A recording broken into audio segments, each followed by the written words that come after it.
माय माऊली नमस्कार.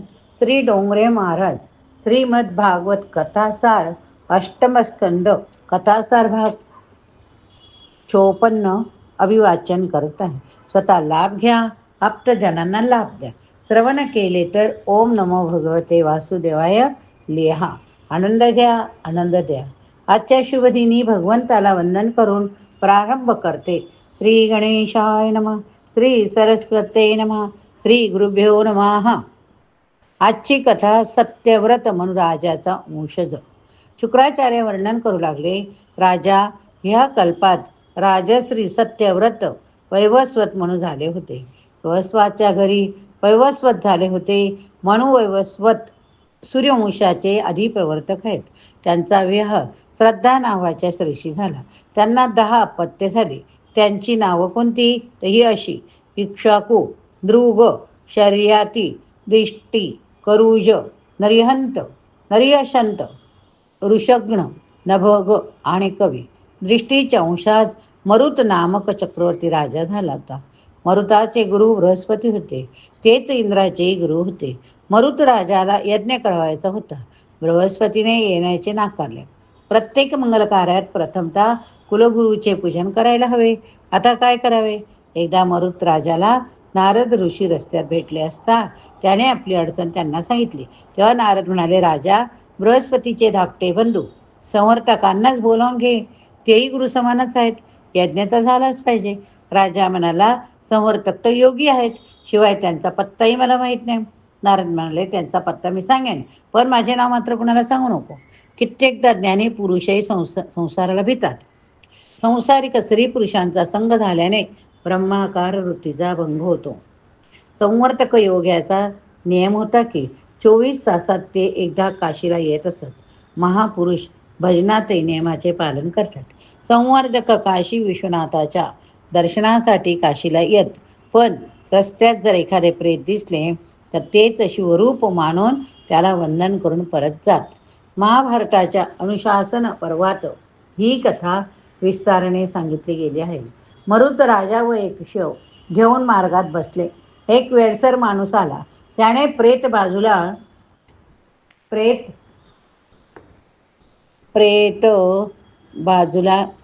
करून हाच राजाचे वंदन केले. प्रेत पाहून वेडसर माणूस होता तो परत जाऊ लागला. मरुताला खात्रीने वाटले की हा तो संवर्तक असावा. राजाने त्याचे पाय धरले, त्याला प्रणाम केला. संवर्तक म्हणू लागले, मी अज्ञानी आहे, मला ज्ञान द्या. मरुत म्हणाला, आपण संवर्तक आहात, माझे गुरु आहात. आपण बृहस्पतीचे धाकटे बंधू आहात ना? बृहस्पती देवाचे गुरु झाल्यामुळे त्यांनी माझ्या घरी येणे जाणे बंद केले.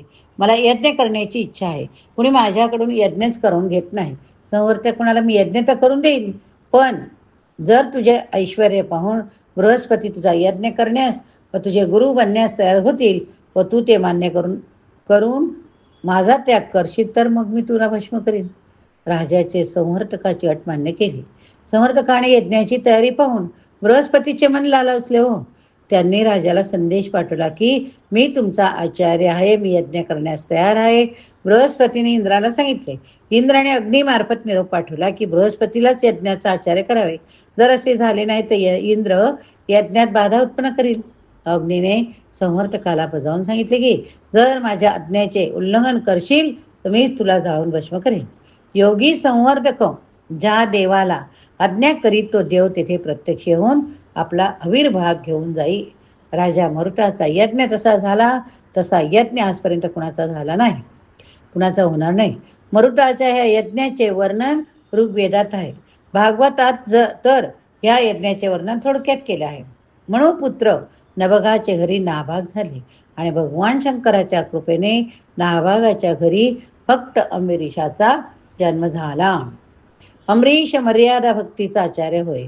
कांक्रोलीत विराजमान असलेले द्वारकानाथ राजा अंबरीषाचे आराध्य दैवत होय. या देवाला रोज 52 मनाच्या भोग्य पदार्थाचा नैवेद्य दाखवला जात असे. यासाठी किती सामग्री आणि साहित्य गोळा करायला लागत असेल बरं, विचार करा. आता बघूया अंबरीष राजाची कथा. अंबरीष शब्दाचा अर्थ तर पहा. अंबर म्हणजे आकाश आणि ईश म्हणजे ईश्वर. आकाशातही आहे, बाहेर पण आहे. ज्याच्या आतबाहेर सर्वत्र ईश्वर आहे, तोच अमरीश होय. चौबाजूंनी ज्याला परमात्मा दिसतो, तोच अमरीश होय. ज्ञान मार्गात इंद्रिय रूपी दारे बंद ठेवावे लागतात. भक्ती मार्गात सर्वच इंद्रिय भगवंताकडे लावावी लागतात. भगवंताच्या चरणी भक्त आपली इंद्रिय अर्पण करीत असतो. राजा अमरीश महान भक्त होता.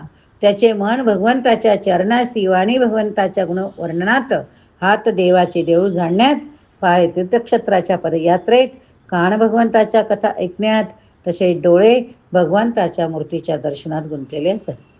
मस्तकाने तो सतत भगवान श्रीकृष्णाला वंदन करीत असे. भगवंताच्या सेवेत जी व्यक्ती आपले सर्व शरीर लावून देते, त्या व्यक्तीचा देहाभिमान कमी होत असतो. भक्ती मार्गात धन किंवा शरीर नव्हे, तर मनच प्रधान आहे. जेव्हापासून भक्ती मार्गात धनाला प्राधान्य मिळू लागते, तेव्हापासून भक्ती छिन्नभिन्न होऊ लागली. राजा अमरीश म्हणूनच सर्वप्रथम म्हणत होते की, माझे मन सदा सर्वदा भगवान श्रीकृष्णाच्या चरणकमलाशीच संलग्न राहावो. तस्मात कारुण्य भावेन रक्ष रक्ष परमेश्वर. सेवेत धन नव्हे, मनच मुख्य आहे. सेवेत अर्थ आहे सेव्य. सेवेचा अर्थ काय? सेव्य. श्रीकृष्णात मनाला स्थिर ठेवणे, सेवेचा संबंध मनाशी आहे. शरीराने जी जी क्रिया केली जाते, तीच जर प्रमाणाचे सखारे नसेल, तर ती व्यर्थच जाईल. सेवेचा क्रम अमरीशाने दाखविला आहे. सेवेचा आरंभ मनाने होतो. मन सूक्ष्म आहे, ते जगाशी भगवंताशी एकाच वेळी संबंध ठेवू शकत नाही. मनाला आपणच समजवाल तर ते मानेल, दुसऱ्या कोणाच्या उपदेशाने नव्हे. तुम्ही स्वतःच आपल्या मनाला समजावाल तर काही परिणाम होईल. आपल्या मनाला दुसरा कोणी कसा समजावू शकेल? राजा अमरीशाचे इष्टदैवत द्वारकानाथ आहे. राजा असूनही तो स्वतः पूजा अर्चा करी. घरात अनेक सेवक असताना तो म्हणत असे की, मी भगवंताचा दास आहे, त्याची सेवा मी स्वतःच करायला हवी. दास्य भक्तीत सेवाच मुख्य. त्याचेच पोट भरते जो स्वयं भोजन करतो. जो भजन व पूजा स्वतः करतो, त्यालाच फळ मिळते. 4 कामे स्वतःच करायची असतात: भोजन, विवाह, देवाची भक्ती आणि मरण. अमरीश तर चक्रवर्ती राजा होता, तरी तो देवाची सेवा स्वतःच करे. देवाच्या देवळाची झाडलोट स्वतः हाताने करीत असे. अशी झाडलोट करण्याने वैष्णवांच्या पायधुळीचा लाभ होतो. भागवतात स्पष्ट उल्लेख आहे की, अमरीश पायात जोडा न घालता पायीच देवाच्या दर्शनात जात असे. एकदा तर अमरीशाने भगवंताच्या प्रीत्यर्थ 1 वर्षपर्यंत एकादशीचे व्रत केले. एकादशी व्रत सर्व व्रतात श्रेष्ठ व्रत. या व्रताचे 2 प्रकार: निषेध व्रत, परिपालन व्रत. अन्नाहाराने दोष होऊ नये म्हणून निषेध व्रत केले जाते. भगवंताच्या आराधनेच्या हेतूने केलेले भागवत व्रत सुखदायी असते. एकादशीचे व्रत 3 दिवसाचे असते. दशमीला एकदाच भोजन करावे. शक्यतो हविषान्न खावे. दूध भातासारखा सात्विक आहार करावा. अजीर्ण होईल असे जेवण करू नये. शक्यतो एकादशी निर्जलच करावी. हे शक्य नसेल तर दूध किंवा ऋतुकालीन फळे यांचा संयमपूर्वक आहार घ्यावा. असे केल्यानेच या व्रताचे फळ मिळते, अन्यथा नाही. एकादशी दुप्पट काशी नको. व्रत करण्याचा विचार जर पक्का असेल तर भगवंत शक्ती देईलच. एकादशी करण्याचा संकल्प कराल तर प्रभू सहाय्य करतील. सत्यनारायणाच्या कथेत त्या मुळीवाल्याची गोष्ट माहीत आहे ना. त्याच्याजवळ 1 पैसा नव्हता, तरी त्याने सत्यनारायणची पूजा करण्याचा संकल्प केला. भगवंताने त्याचा संकल्प परिपूर्ण केला. परमात्मा सत्कर्मात नेहमी सहाय्यक होतात. 5 कर्मेंद्रिय, 5 ज्ञानेंद्रिय आणि 1 मन, या सर्वांना भगवंताशी जोडणे म्हणजे एकादशी. आज तर लोक एकादशीला 11 रसांचा उपभोग घेता, तिला दिवाळीच्या फराळाचेच एक लहानसे स्वरूप देता. असे करू नका हो. अशी एकादशी केल्याने काही फळ प्राप्त होत नाही. उप म्हणजे समीप व वास म्हणजे राहणे. उपवासाचा अर्थ आहे देवाच्या जवळ राहणे, आणि तीच आहे खरी एकादशी. द्वादशीला एकदाच जेवण करा. सुपात्र ब्राह्मणाला जेवू घातल्यानंतर प्रसाद ग्रहण करा. द्वादशीला 2 वेळा जेवण केल्याने एकादशी व्रताचा भंग होतो. एकादशी व्रत विधीपूर्वक करा. जर हे व्रत विधीपूर्वक करणे शक्य नसेल तर मर्यादेनुसार अन्नाहार न घेता फलाहार करावा. हे व्रत आरोग्याच्या दृष्टीनेही आवश्यक आहे. लोक आजकालच्या डॉक्टरांच्या शब्दांवर विश्वास ठेवतात, पण व्यासासारख्या ऋषिमुनींच्या शब्दांवर त्यांचा विश्वास बसत नाही. डॉक्टराने टायफॉइड सांगितला तर लोक 21 दिवस उपवास करतात, पण त्यांना एकादशीला 1 दिवस उपवास करवत नाही. एकादशी न करणाऱ्याला अनेक सलग असे एकादशी कधीतरी करावयाचे लागतात. राजा अमरीशाने विधीपूर्वक एकादशीचे व्रत केले. व्रताच्या सांगतेसाठी तो यमुना तटी आला. तेथे त्याने स्नान करून ब्राह्मणाची पूजा केली. व्रताच्या पारण्याच्या तयारीला लागला. इतक्यात तेथे दुर्वास ऋषी अतिथी म्हणून आले. देवाला नैवेद्य दाखविला गेला होता. राजाने मुनींचे स्वागत केले. म्हटले, या महाराज या, माझ्या इथे प्रसाद ग्रहण करा. दुर्वास म्हणाले, मी माझे माध्यान्ह कर्म आटपून येतो. देवाने घालून दिलेल्या धर्ममर्यादा तोडण्यासारखे पाप नाही. ईश्वराने लावून दिलेल्या नियमांचे उल्लंघन कराल तर भक्ती असफल होईल. ईश्वराशी तन्मय होऊन देहाची विस्मृती झाली व मग धर्म प्रमर्यादेचे उल्लंघन घडले तर हरकत नाही, पण जाणून बुजून कधी ईश्वराच्या धर्मनियमांचे उल्लंघन होऊ नये म्हणून. इकडे राजाला त्रयोदशीच्या पूर्वी व्रताचे पारणे सोडून प्रसाद ग्रहण करायचा होता. तर तिकडे दुर्वास ऋषी नाना संध्येत इतके मग्न झालेत की त्यांना वेळेचे भान राहिले नाही. राजाला चिंता वाटू लागली. ब्राह्मणांना भोजनाचे आमंत्रण दिले गेले होते. ते जेवल्याशिवाय जेवता येणे शक्य नाही. जर मी प्रसाद ग्रहण करीत तर ब्राह्मणांची मर्यादा भंग पावेल. जर प्रसाद घेणार नाही तर त्रयोदशीचा आरंभ होईल. एकादशीचे व्रतभंग पावेल.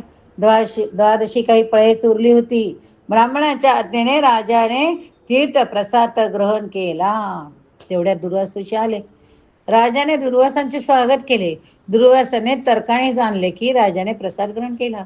ते राजाला म्हणाले, राजा, तुम्हाला आमंत्रण दिले पण तू भोजन केले हे मात्र चांगले केले नाही. मी अतिथी, मलाच उपाशी ठेवून तू भोजन केले.